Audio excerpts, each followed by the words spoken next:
Hey guys, welcome to this guide. This guide's about the Alchemy. I'm your host, completely brain-racked Kyrandis here. Today's guide is about Alchemy. So Alchemy is very much like cooking. One of the things you want to get ready is probably herbs and also other things. The main thing that you'll probably be making early on is silver azaleas and sunrise herb for pure powder and clear liquid reagents. Those things basically form into practically almost everything to do with alchemy. So first off, you probably want to pick up silver azalea nodes and sunrise herb nodes, just to get yourself stocked up to go for a haul. The main bottlenecks between alchemy is saps and bloods. Most of the time, bloods you can find those in a lot of the blood you can gather from the farm ranch, and then there's also the troll blood, and then there's like fox and weasel up here by Olvia, and lizard blood is like by Glish or something. And basically those bloods will basically form off of your pure powder reagents from your clear liquid reagents all into bloods, which turn into elixirs with saps. And if you want crazy elixirs, then you get some fruits of X, and then you turn those into oils, and then you turn them into super high-end elixirs. Yeah, that's alchemy. So holy shit, that's a lot of detail. I'm not gonna go over the recipes. If you need a quick reference, you can just hit F2 in game and you can open up this menu with crafting notes, click alchemy, and look down this list. Shows you like recipes that what's required of it. Mushrooms is another thing. Mushrooms you can gather off with your workers off nodes as well. Like AWOL's Hill has fortune tellers or whatever, and then you've got arrow mushrooms at Forest of Plunder. They're just all over the world, so just feel free to look them up as well.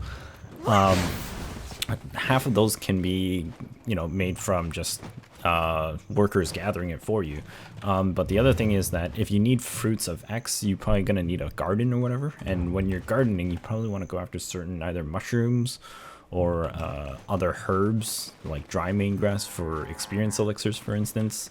Everybody buys experience elixirs. Your catalog of crafting is huge. If you just look at elixirs, there's all kinds, and it's like tons of these go through every day. There's like 9,000 on the market, for instance, but the listing time's like 6 days or whatever, which means they were just posted and they're already being sold. So everybody's buying them all the time. I buy them myself, considering sometimes I run all the way out to Valencia as well, and I forget to bring elixirs as well. So I forget to bring food and elixirs, and then I'm just paying everybody else, even though I can make it myself. And then when you breed certain herbs or vegetables or whatever, you get a chance to get a certain fruit of X. It's not random, so if you get one type from that type of seed, then you will always get that type of fruit from that seed. So if you really need to streamline like what you need for fruits, then you probably do want to look into farming. Otherwise you're gonna have to use a magic hoe and just slice at random wild herbs throughout the world, and they'll just give you random fruits, which is a lot less, a lot more RNG based, and you just get like a random assortment. But if you need to level it up really quick, clear liquid reagents and pure powder reagents is good to start off. And then if you need a lot of EXP to boost yourself into like artisan or master alchemy crafting, then you probably want to start making oils. Oils are very, very much these kinds of oil of corruption, fortitude, regeneration, storms, tranquility, abyss, and all these things. These will help you boost your EXP really, really quick. And then also, if you're looking for tools you can get it off the general vendors. Just buy them off here just for starters. But if you want the higher end tools, again, I highly suggest Glish tool shop here, number 3. This is the only tool shop I've ever located that has a level 4, which lets you make the advanced alchemy tool, which subtracts 1 second off your cooking time. At a high-end part of crafting in alchemy or cooking, it becomes a time-gated activity. So generally when you use the 900 durability tools, that's basically 900 crafts you probably want to get ready for in terms of resources, and then you just throw them all in, and then you multiply your one craft time by 900 and then divide it by 60, and that's how long you go AFK for, and that's how much you're gonna That's how long it's going to take before it's all done. When you have higher weight limit, when you're able to make profits off of everything you've done, and you basically got the 2000 durability tool, and you have enough weight to actually hold enough materials to go through it. This is when it gets really high, and those take a long time because it's an extra 7 seconds added into the craft, so it does take forever. And that's when you go AFK for long periods of time. Very much like cooking, it also makes a lot of byproducts that you can also turn in for your CP. There's things that also turn in that give you alchemy EXP as well, and also things that you trade in for easy pure powder reagents or clear liquid reagents instantly, and powders of darkness. Most of the time, all kinds of powders of something attribute to a form of elixir. Same with traces. Traces is also a very highly sought out resource. Generally, all the excavation nodes in the game provide some form of trace. Excavation here in Ancient Stone. Lynch Farm Ruins is another trace here. Then you've got Bernianto Farm for traces here as well. And also somewhere like in Mancha Forest or something, or Witch Chapel. I don't even quite remember. Yeah, like Mancha Forest and Witch Chapel. Where's Witch Chapel? I don't have Witch Chapel. I think it was Marie Cave.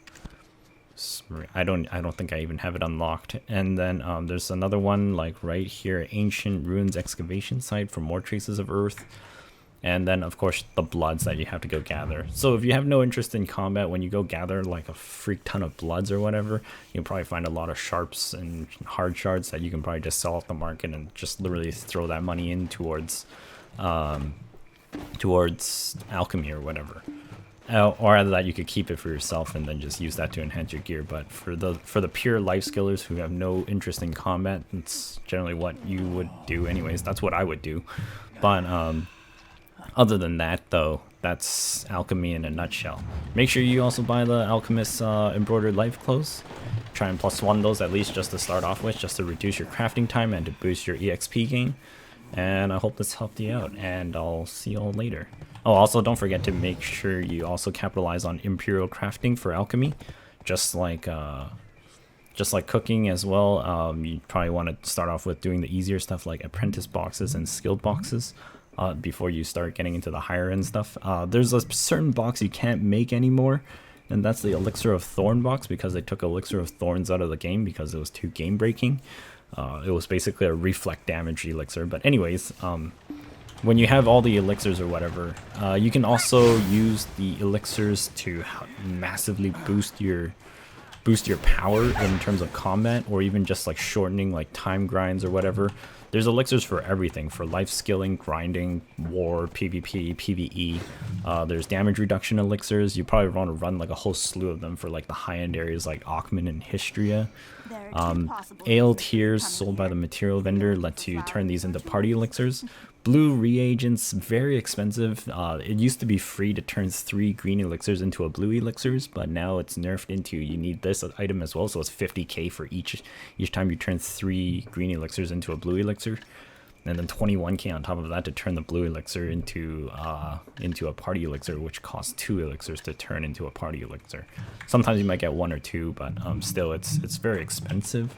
But the buffs are huge at some point, especially with the high-end elixirs, and then your damage is just exponentially modified with alchemy. So alchemy is like a huge amount of buffs. A lot of people buy the blue elixirs. Not very many people make the blue elixirs anymore. They just hope they rarely process it when they craft alchemy. So you know, that's where the benefit comes in from. And that's kind of how I grind really quick, is because I life skill all this, and then afterwards I go grind with like a stack of elixirs somewhere else.